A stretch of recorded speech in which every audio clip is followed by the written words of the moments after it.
রাধে রাধে ভক্তবৃন্দগণ, আজকের এই ভিডিওটিতে আমরা আলোচনা করব যারা একাদশী রাখতে পারেন না তারা কি করবেন, বিকল্প উপায়, তবুও কিভাবে পুণ্য লাভ করবেন। তাই ভিডিওটি সম্পূর্ণ দেখার অনুরোধ রইল।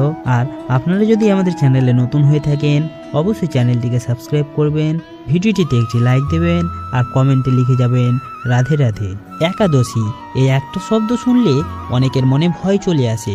কেউ বলেন আমার শরীর আমাকে সাপোর্ট করে না, কেউ বলেন আমি কাজে যাই, না খেয়ে থাকা সম্ভবই না, আবার কেউ বলেন আমাকে ডাক্তার নিষেধ করেছে। তখন মনে প্রশ্ন জাগে, যারা একাদশী রাখতে পারেন না তারা কি তবে পুণ্য থেকে বঞ্চিত? ভগবান কি তাদের ওপর রাগ করেন? তাদের জীবনে কি আধ্যাত্মিক উন্নতি আর হবে না? আজকের এই ভিডিওটিতে আমরা শাস্ত্রের আলোকে জানব একাদশী রাখতে না পারলে কি করবেন, কোন বিকল্প উপায়ে এই পুণ্য পাওয়া যায়, কোন ভুল ধারণার জন্য মানুষ অকারণে ভয়ে থাকে, ভগবান আসলে কি চান, না খাওয়া না ভক্তি। ভিডিওটি শেষ পর্যন্ত দেখলে আপনার মনে থাকা সব প্রশ্নের উত্তর আপনি পেয়ে যাবেন। প্রথমে একটা বড় ভুল ভাঙা দরকার। একাদশী মানে শুধু না খাওয়া নয়, শাস্ত্রে বলা হয়েছে উপবাস নয়, ইন্দ্রিয় সংযমী একাদশীর প্রাণ। একাদশীর মূল লক্ষ্য হলো মনকে শান্ত করা, ভোগের লোভ কমানো, ভগবানের দিকে মন ফেরানো, অহংকার ভাঙা। কিন্তু মানুষ কি করছে? উপবাসকে লক্ষ্য বানিয়ে ফেলেছে আর ভক্তিকে পেছনে ফেলে দিয়েছে। শাস্ত্র কি বলে? সবাই কি উপবাস করতে পারবেন? না, শাস্ত্র নিজেই বলে সবাইয়ের জন্য এক নিয়ম নয়। পদ্মপুরাণ, স্কন্দ পুরাণ, নারদ পুরাণ সব জায়গায় বলা আছে যাদের জন্য পূর্ণ উপবাস বাধ্যতামূলক নয় তারা হলেন অসুস্থ ব্যক্তি, গর্ভবতী নারী, স্তন্যদানকারী মা, বৃদ্ধ মানুষ, শিশু, কঠোর শারীরিক পরিশ্রম করেন যারা, আর যাদের ডাক্তার নিষেধ করেছেন। এদের জন্য বিকল্প ব্যবস্থা শাস্ত্রেই বলা আছে। তাহলে যারা একাদশী রাখতে পারেন না তারা কি করবেন? এখন আসি মূল কথায়। একাদশীর মানসিক ব্রত। যদি শরীর উপবাস না করতে পারে মন দিয়ে উপবাস করুন। মানে কি? মানে অহংকার ছেড়ে, রাগ কমিয়ে, মিথ্যা কথা এড়িয়ে চলে, কাউকে কষ্ট না দিয়ে, কাম, ক্রোধ, লোভ এগুলো থেকে দূরে থেকে। শাস্ত্রে বলা হয়েছে মন শুদ্ধ না হলে উপবাস বৃথা। পরবর্তী ফলাহার বা হালকা আহার। যারা সম্পূর্ণ উপবাস রাখতে পারেন না তারা করতে পারেন ফল, দুধ, জল, সাদা ভাত নয়, ডাল নয়, পেঁয়াজ রসুন নয়। একে বলে অনুকল্প ব্রত। এটা কোনো পাপ নয়, বরং অহংকার করে উপবাস করার চেয়ে এটা অনেক শ্রেয়। একাদশীতে নাম স্মরণ সবচেয়ে শক্তিশালী উপায়। যদি কিছুই না পারেন শুধু ভগবানের নাম নেন। শাস্ত্রে বলা হয়েছে একবার ভগবানের নাম নেওয়া 1000 উপবাসের সমান। এই দিনে বলুন হরে কৃষ্ণ বা ওং নমো নারায়ণায়।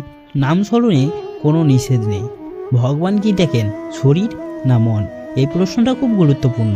ভগবান দেখেন সামর্থ্য, আন্তরিকতা আর মানুষের মন। ভগবান কখনো বলেন না শরীর ভেঙে ফেলো, না হলে পুণ্য নেই।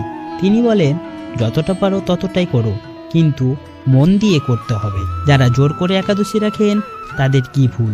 অনেকে কি করেন জানেন? অসুস্থ শরীর কিন্তু লোক দেখানোর জন্য উপবাস করে থাকেন, সারাদিন রাগ করেন, পরিবারে অশান্তি। এতে পুণ্য তো দূরের কথা, বরং আরও পাপ জমে। শাস্ত্রে একে বলা হয়েছে তামসিক ব্রত। একাদশীতে যে কাজগুলো করলে পুণ্য হয়, যারা উপবাস করতে পারেন না তারা অবশ্যই এই কাজগুলি করুন।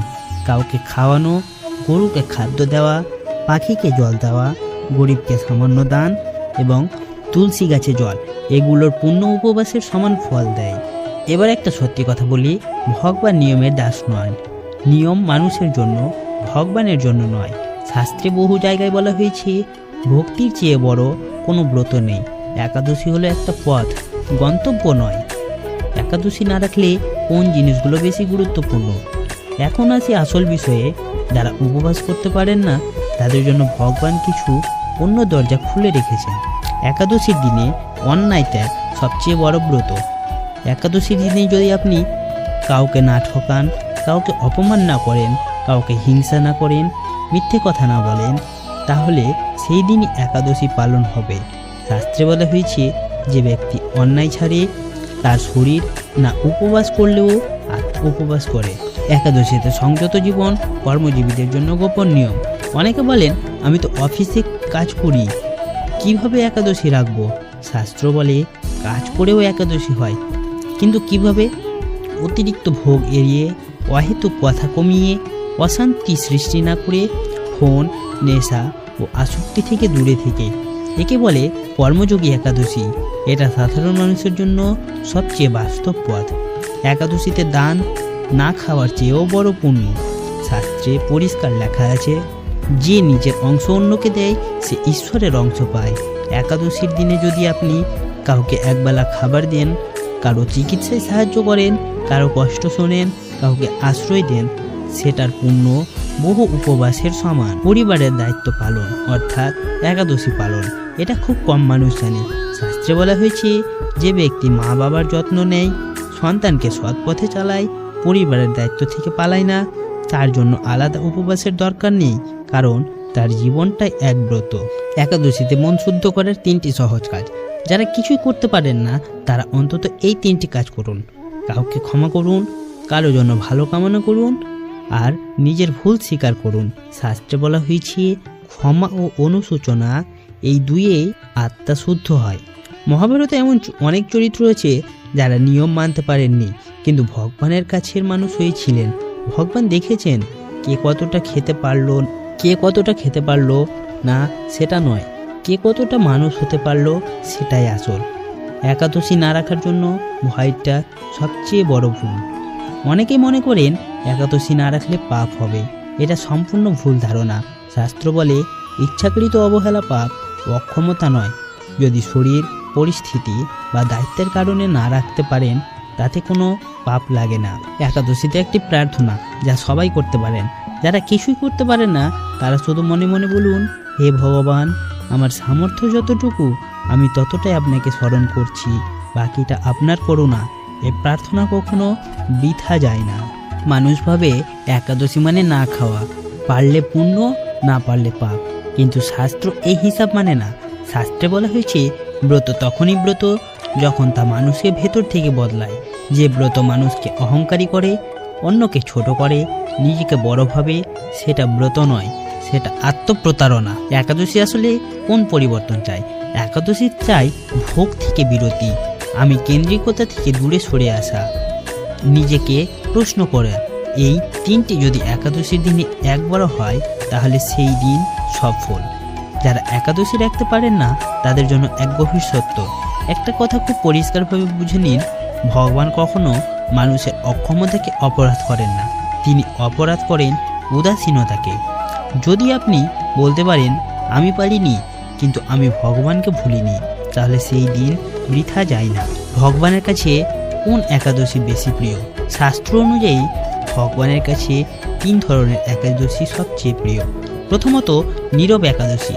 এই একাদশীতে কম কথা বলা, অযথা তর্ক না করা, কটু ভাষা ব্যবহার করা। শাস্ত্রে বলা হয়েছে, যে মুখ সংযত রাখে সে ইন্দ্রিয় সংযত রাখে। এই একাদশী খাবার ছাড়া পালন করা যায়। দ্বিতীয়ত, ক্ষমার একাদশী। এই দিনে পুরনো রাগ ছেড়ে দেওয়া, কারো ভুল মনে পুষে না রাখা, নিজেকে ক্ষমা চাওয়া। ভগবান বলেন, যে ক্ষমা করতে জানে আমি তার পাশে থাকি। এই একাদশী অনেক কঠিন কিন্তু সবচেয়ে শক্তিশালী। তৃতীয়ত, সত্যের একাদশী। এই দিনে নিজেকে মিথ্যা কথা না বলা, নিজের দোষ স্বীকার করা, অন্যের ওপর দোষ না চাপিয়ে দেওয়া। শাস্ত্রে বলা হয়েছে, সত্য একাদশী করলে আলাদা উপবাসের দরকার পড়ে না। অনেকে ভাবে আমি একাদশী রাখিনি তাই আমার কষ্ট হচ্ছে। এটা সম্পূর্ণ ভুল ধারণা। কষ্ট আসে পূর্বকর্ম থেকে, বর্তমান আচরণ থেকে। আর একাদশী হলো কর্মফল বোঝার সুযোগ, নিজের পথ ঠিক করার সময়। শাস্ত্রে বলা হয়েছে, ব্রত কর্ম কাটায় না, দৃষ্টি বদলায়। ভগবান গ্রহণ করেন বিনয়, অনুশোচনা, আন্তরিক চেষ্টা। তিনি এটা গ্রহণ করেন না লোক দেখানো, অহংকার, তুলনা। যে বলে আমি পারিনি তবুও আমি আপনার, সে কখনো খালি হাতে ফেরে না। একাদশীর শেষে নিজেকে একবার জিজ্ঞাসা করুন, আজ আমি কি কাউকে কষ্ট দিলাম? আজ আমি কি অহংকার করলাম? আজ আমি কি নিজের ভুলটা বুঝলাম? যদি উত্তর হয় না, তাহলে আপনি একাদশীর আসল উদ্দেশ্য পূরণ করেছেন। একাদশী মানে একদিনের সাধু হওয়া নয়, এটা খুব গুরুত্বপূর্ণ কথা। একাদশী মানে একদিন ভালো, পরের দিন আবার আগের মতো, এরকম নয়। একাদশী মানে হলো একটু কম লোভ, একটু বেশি বিবেক। এই পরিবর্তন যদি থাকে তাহলে ব্রত সার্থক। ভক্তবৃন্দগণ, একাদশী কোনো শাস্তি নয়, কোনো কঠিন পরীক্ষা নয়। এটা একটা প্রশ্ন, তুমি আজ একটু ভালো মানুষ হতে পারলে কি না। যে এই প্রশ্নটার উত্তর দিতে পারে, ভগবান তার কাছেই থাকেন।